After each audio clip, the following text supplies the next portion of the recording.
स्वागत है मेरे प्यारे बच्चों। कैसे हैं आप सब लोग। इंजीनियर की इमेजिनेशन पर आप लोगों का जोरदार तरीके से स्वागत है। मेरे प्यारे बच्चों, हम लोग इलेक्ट्रिक फील्ड इलेक्ट्रोस्टैटिक पोटेंशियल में हम लोग इलेक्ट्रिक फील्ड पढ़ रहे थे और इलेक्ट्रिक फोर्स के बारे में पढ़ रहे थे। तो इलेक्ट्रिक फोर्स के बारे में हम लोग पूरा सुपरपोजिशन थ्योरम पढ़ चुके हैं। उनके बीच में अगर कोई मटेरियल आ जाएगा, मीडियम आ जाएगा, तो फोर्स में कैसा चेंज होगा ये हम लोग पढ़ चुके हैं। अब हम लोग को पढ़ने की बारी है इलेक्ट्रिक फील्ड की। फील्ड का मतलब होता है, हम लोग कहें कि फील्ड मतलब जहां पर कोई दूसरा चार्ज उसका इलेक्ट्रिक इफेक्ट फील कर सके, महसूस कर सके, उसको फील्ड कहते हैं। तो मैंने सभी फॉर्मूला इलेक्ट्रोस्टैटिक का एक साथ मैंने लिख दिया है। उसके एक एक पार्ट को अब समझने की हम लोग को जरूरत है। तो एक स्टूडेंट ने मुझसे ये कहा भी था कि सर एक जो सेमी सर्कुलर आर्क की वजह से सेंटर पर इलेक्ट्रिक फील्ड कितना होगा, ये कैसे हम लोग डिराइव करेंगे और कैसे समझ में आएगा। तो मैंने कहा कि ठीक है भाई, उसका हम लोग वीडियो बनाएंगे। तो आइए हम लोग देखते हैं इलेक्ट्रोस्टैटिक फील्ड। तो उससे पहले हम लोग देखेंगे चार्ज डिस्ट्रीब्यूशन। मेरे प्यारे बच्चों, F = K Q1 Q2 upon में R²। यह फॉर्मूला केवल पॉइंट चार्ज के लिए है या very small spherical charge distribution के लिए। तो मेरे प्यारे बच्चों, अगर हम लोग ये कहें कि F = K Q1 Q2 upon R² या इलेक्ट्रिक फील्ड E हम लोग कहें K Q अपॉन R², ये चार्ज जो है हमारे पास, ये पॉइंट चार्ज के लिए। अगर हमारे पास चार्ज डिस्ट्रीब्यूटेड होगा, कंटिन्यूअस डिस्ट्रीब्यूशन होगा, तो कैसे हम लोग इलेक्ट्रिक फील्ड फाइंड आउट कर पाएंगे। तो अगर हम लोग ये कहें कि देखिए, चार्ज को डिस्ट्रीब्यूट करने के तीन तरीके हो सकते हैं। एक लीनियर चार्ज डिस्ट्रीब्यूशन होता है, हम लोग लाइन के अलोंग, यानी हम लोग एक वन डायमेंशनल फॉर्मेट में, यानी लाइन पर हम लोग चार्ज को डिस्ट्रीब्यूट करेंगे। इसको कहते हैं लीनियर चार्ज डिस्ट्रीब्यूशन। और लीनियर चार्ज डिस्ट्रीब्यूशन में लैम्डा यूज करते हैं। इसको कहते हैं linear charge density. Linear charge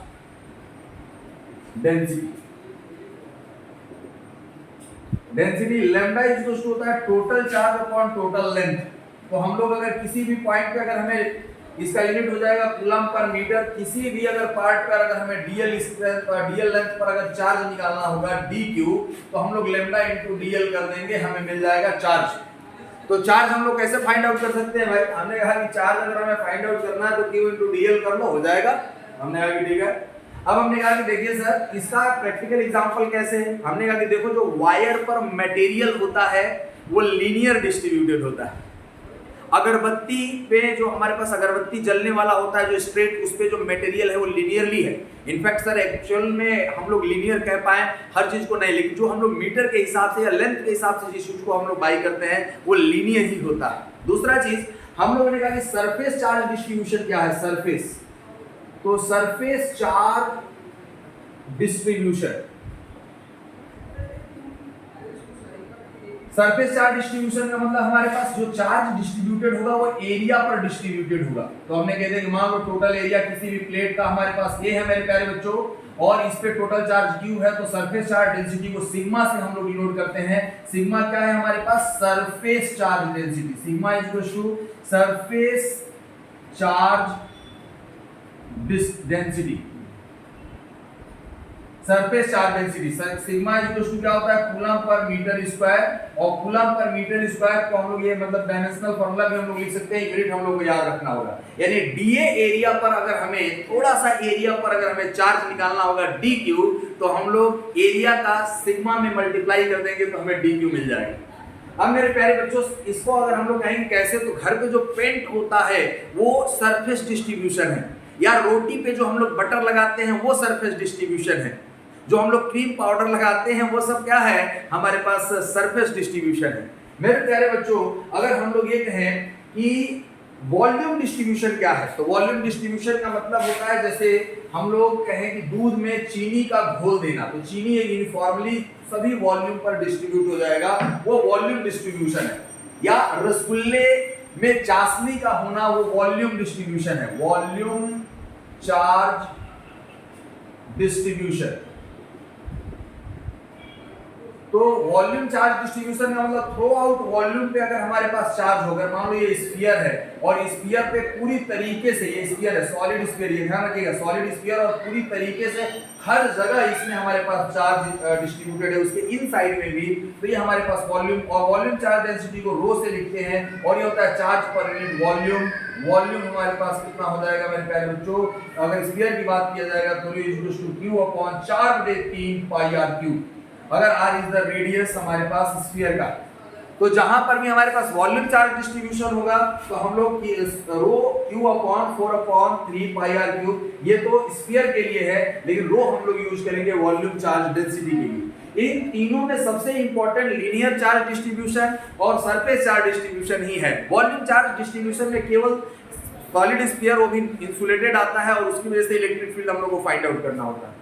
तो जो आज का हम लोग का कॉन्सेप्ट है वो लीनियर चार्ज डिस्ट्रीब्यूशन पर है और उसकी वजह से जो हमारे पास सेंटर पर इलेक्ट्रिक फील्ड आएगा उसका कैलकुलेशन हम लोग को देखना है। तो मेरे प्यारे बच्चों, जल्दी से जल्दी हम लोग स्टार्ट करते हैं। आप लोग भी कॉपी पेन ले लीजिए, जिसकी जो डाउट है वो लिख करके हमें मैसेज कर सकते हैं और उस पे हम लोग वीडियो जरूर से जरूर बनाएंगे और आपके डाउट को क्लियर किया जाएगा इंजीनियर की इमेजिनेशन की तरफ से। तो आइए हम लोग देखते हैं। अब बताइए मेरे प्यारे बच्चों कि अगर किसी सर्कुलर रिंग पर अगर हमने चार्ज डिस्ट्रीब्यूट कर दिया सर्कुलर रिंग पर, तो वो लीनियर होगा, सरफेस होगा कि वॉल्यूम होगा? तो सर अगर रिंग पर कर रहे हैं और केवल हमारे पास आउटर सरफेस पर मटेरियल है तो वो हमारे पास क्या होगा, लीनियर डिस्ट्रीब्यूशन होगा, मतलब टोटल चार्ज 2 पाई आर पर जाएगा। अब हमने कहा कि ठीक सर, अगर यहाँ पर अगर सेमी सर्कुलर आर्क हम लोग ले लेते हैं, क्या ले लेते हैं सर, सेमी सर्कुलर आर्क ले लेते हैं और इस पर चार्ज डिस्ट्रीब्यूट कर देते हैं, इस पर चार्ज अगर डिस्ट्रीब्यूट कर देते हैं तो बताइए इस पे अगर टोटल चार्ज Q गया है तो हमारे पास इसमें लेमडा निकालना होगा, तो लेमडा इक्वल्स टू क्या हो जाएगा, Q upon pi r. Sir pi r कहां से आ गया, हमने कहा कि जो इसकी लेंथ होगी, अगर इसका रेडियस कह रहे हैं कि अगर ये r है, मेरे पास इसका रेडियस अगर r दिया हुआ है तो इसका जो लेंथ होगा वो पाई आर होगा, लेंथ क्या होगा, पाई आर होगा और इस पे टोटल चार्ज Q दिया, तो हम लोगों ने मान लिया कि लेमडा जो है इसका लीनियर चार्ज डेंसिटी है। अब हमने कहा कि लीनियर चार्ज डेंसिटी लेमडा है, रेडियस हमें r दिया ही है, मान लो यहाँ पर रेडियस r लिख देते हैं। हमें एक एलिमेंट हमने कंसीडर कर लिया, मान लो एक छोटा सा एलिमेंट, क्योंकि हम लोग इससे पूरा तो निकाल नहीं सकते हैं, क्योंकि जो हमारे पास फार्मूला है वो सिर्फ और सिर्फ पॉइंट चार्ज के लिए या वेरी स्मॉल चार्जेस के लिए। पॉइंट का मतलब तभी होता है जो बहुत बड़े के आगे छोटा सा अगर हम लोग चीज रख दें तो वो पॉइंट कहलाएगा। तो हमने कह दिया कि यहाँ से एक डीएल लेंथ हम लोग का आर्क काट लेंगे, इस पे हमने कह दिया कि जो चार्ज है वो कितना है, dq है। अब इस dq की वजह से मेरे प्यारे बच्चों यहाँ पर जो हमारे पास ये देखो, ये हमने कह दिया कि ये d थीटा होगा और ये एंगल थीटा है और यहाँ पर जो इलेक्ट्रिक फील्ड आएगा इस पॉइंट चार्ज की वजह से हम लोग मान रहे हैं कि ये इस डायरेक्शन में आएगा और ये एंगल थीटा होगा। हालांकि ये एंगल जो DE बना रहा है ये एंगल हॉरिजॉन्टल के साथ वो थीटा नहीं है। कितना होगा सर, थीटा नहीं है, तो थोड़ा जूम करके देखें। हमने कहा कि थोड़ा अगर इसको हम लोग जूम करके अगर देखेंगे तो इसका नेट रिजल्टेंट जो आएगा बेटा यहाँ आएगा और ये एंगल हमें थीटा दिया है, तो हम यहां से अगर ये एंगल कंसीडर करेंगे, ये एंगल कंसीडर करेंगे यहां से, तो ये एंगल इसमें जो ये d थीटा है तो ये d थीटा बाई 2 होगा, यानी ये एंगल टोटल जो होगा theta plus d theta by 2 होगा। लेकिन ये d थीटा इतना छोटा है कि थीटा के कंपैरिजन में हमने उसको हटा दिया, कहा कि यहाँ पर जो एंगल होगा हमारे पास थीटा ही आएगा। ये वेरी स्मॉल एलिमेंट है d थीटा, लेकिन इसका भी यूज होगा। तो हमारे पास एक्चुअल में तो एंगल आया था theta plus d theta upon 2, लेकिन हम लोग कह रहे हैं कि ये एंगल इतना छोटा है कि इसके थीटा के साथ कोई वजूद नहीं है, इसलिए उसको हम लोगों ने क्या कर दिया बच्चा, नेग्लेक्ट कर दिया। अब देखो, अब हम लोग कहें कि इसकी वजह से इलेक्ट्रिक फील्ड DE इधर आएगा। हमने आगे ठीक है सर, DE इलेक्ट्रिक फील्ड यहाँ पर इस डायरेक्शन में आ गया, तो इसके दो कंपोनेंट होंगे, एक डायरेक्शन में इधर और एक डायरेक्शन में इधर। तो इधर वाला कॉस क्या हो जाएगा, DE cos थीटा, और इस डायरेक्शन में क्या हो जाएगा, DE sin थीटा। अब देखो, जितना एलिमेंट अगर इधर नहीं है, ड्यू टू सिमेट्री अगर उतने ही एंगल पर ले लें तो एक कंपोनेंट इधर और एक कंपोनेंट इधर, और cos थीटा एक दूसरे को कैंसिल कर देगा। तो हम लोग कहें कि DE नेट जो होगा सेंटर पर, देखो DE नेट कहने का तरीका देखो, DE net is equal to DE sin theta होगा। हाँ सर ये बात सही है। अब हम लोग कहें कि DQ कितना है, तो DQ इज इक्वल टू है मेरे प्यारे बच्चों, DQ is equal to lambda into DL, ये बिल्कुल सही है।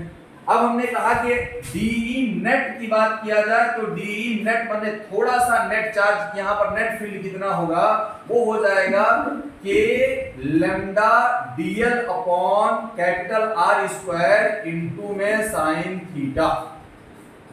सर ये यहाँ पर पॉइंट चार्ज वाला फॉर्मूला हमने कहा कि हाँ इसको इसीलिए तो बहुत छोटा, बहुत पॉइंट में हमने माना है, इसका रेडियस हमें आर दिया हुआ है, हमने बहुत पॉइंट छोटा चार्ज हम लोगों ने लिया है क्योंकि एलिमेंटल पार्ट से ही हम लोग थोड़े थोड़े थोड़ा उसको जोड़ देंगे, ऐड कर देंगे, और थोड़ा थोड़ा अगर ऐड कर देंगे तो हम पूरे सरफेस पर फाइंड आउट कर सकते हैं। सर ये cos थीटा वाला कंपोनेंट कहाँ चला गया? मेरे प्यारे बच्चे ये ड्यू टू सिमेट्री है, इसीलिए इसका ये हॉरिजॉन्टल कंपोनेंट कैंसिल आउट हो जाएगा क्योंकि इसकी वजह से अपोजिट डायरेक्शन में यहाँ पर इलेक्ट्रिक फील्ड आ जाएगा। तो अपोजिट डायरेक्शन में आएगा तो ये कैंसिल, और इधर हमारे पास आ ही रहा है, तो नेट हम लोग थीटा को 0 से 2 पाई तक, मतलब 0 से पाई तक ले आएंगे, 2 पाई नहीं 0 से पाई तक ऐसे लेकर के आएंगे। ठीक, अब हमने कह दिया कि डी नेट हो गया। अब हम लोग कहेंगे टोटल निकालना है, तो टोटल निकालना होगा तो बच्चा क्या कर देंगे, इंटीग्रेट कर देंगे। अब हमने कहा कि इंटीग्रेट कर रहे हैं तो डी नेट आ जाएगा यहाँ पर, डी नेट। अब जो कांस्टेंट है वो बाहर ले आते हैं, तो कांस्टेंट जो होगा जो वेरिएबल पर डिपेंड नहीं कर रहा है उसी को बाहर लिख सकते हैं।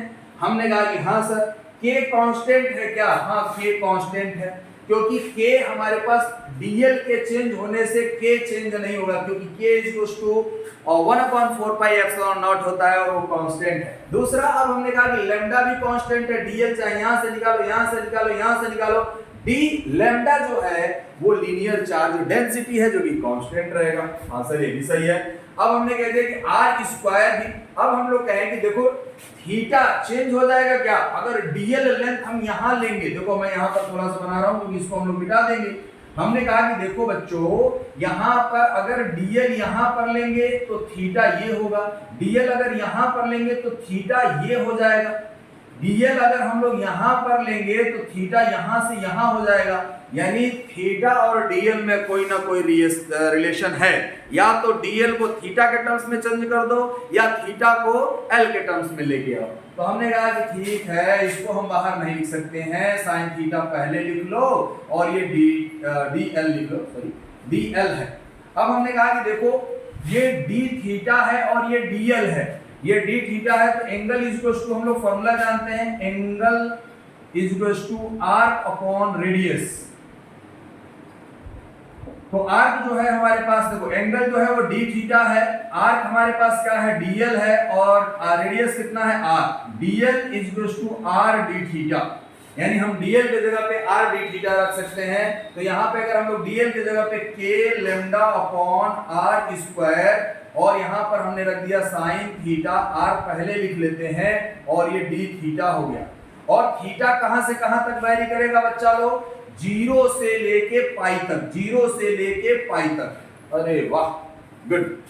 अब ये r को कांस्टेंट है बाहर ले आ देंगे, तो r अगर कांस्टेंट है बाहर ले आएंगे तो k लैम्डा अपॉन r, एक r से एक r कट जाएगा, और साइन थीटा का जो इंटीग्रेशन है माइनस कॉस थीटा होता है, कहां से कहां तक लिमिट है 0 से पाई तक।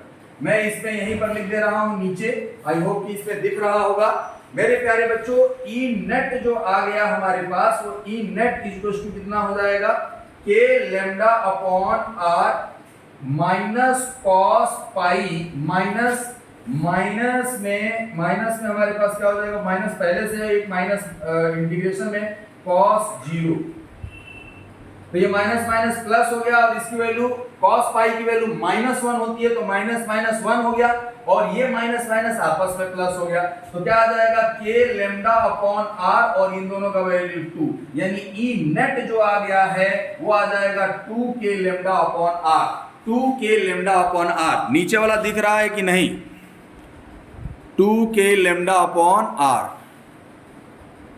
ठीक है। ये नीचे वाला ये लाइन नहीं दिख रहा है, तो ये लाइन नहीं दिख रहा है तो इसको मिटा देते हैं हम लोग, इसको हम लोग लिख देते हैं, देखो इसका वैल्यू माइनस माइनस 1 हो जाएगा, तो 2k लैम्डा अपॉन में r। तो मतलब नेट जो हमारे पास इलेक्ट्रिक फील्ड आ गया है, इसको नोट कर लीजिए, इसको जल्दी से जल्दी आप लोग इसको नोट डाउन कर लीजिए, और नोट डाउन करके हमें ये कमेंट में जरूर बताइएगा कि हमें ये डेरिवेशन समझ में आया कि नहीं। हम इंटीग्रेशन जो कर रहे हैं उसमें बाहर किसको निकालना है और किसको नहीं निकालना है ये डिपेंड करता है। हम उन्हीं को निकाल सकते हैं जो एलिमेंटल लेंथ हमने लिया है उस पर वो डिपेंड नहीं करता है। अगर डिपेंड करता है तो उसको नहीं निकाल सकते हैं। तो फाइनल हमारे पास जो रिजल्ट आ गया वो क्या आया रिजल्ट भैया? सर फाइनल जो रिजल्ट आया है ना वो फाइनल रिजल्ट ये है कि इलेक्ट्रिक फील्ड अगर सेमी सर्कुलर रॉड से अगर हम लोग सेमी सर्कुलर रिंग से अगर हम लोग बात करेंगे, सेमी सर्कुलर रिंग से अगर हम लोग बात करेंगे भैया, तो यहां पर इलेक्ट्रिक फील्ड का डायरेक्शन अगर इस पे पॉजिटिव चार्ज है तो पॉजिटिव चार्ज है तो यहां पर नेट इलेक्ट्रिक फील्ड इस डायरेक्शन में डाउनवर्ड डायरेक्शन में आएगा और वो उसकी वैल्यू कितनी होगी हमारे पास 2k लैम्डा अपॉन में r इज द रेडियस और lambda is the linear charge density. Linear charge density अगर टोटल चार्ज q दिया है तो पाई r हो जाएगा, ये भी आप ध्यान रखिएगा। तो इस तरीके से इसका डेरिवेशन था। सेमी सर्कुलर आर्क के सेंटर पर इलेक्ट्रिक फील्ड कितना होगा उसका स्टेप बाय स्टेप कैलकुलेशन मैंने कर दिया है। आप लोग आई होप कि आप लोगों को समझ में आया होगा। चलिए ऑल द बेस्ट, मिलते हैं हम लोग अगले वीडियो में। Thank you to all of you.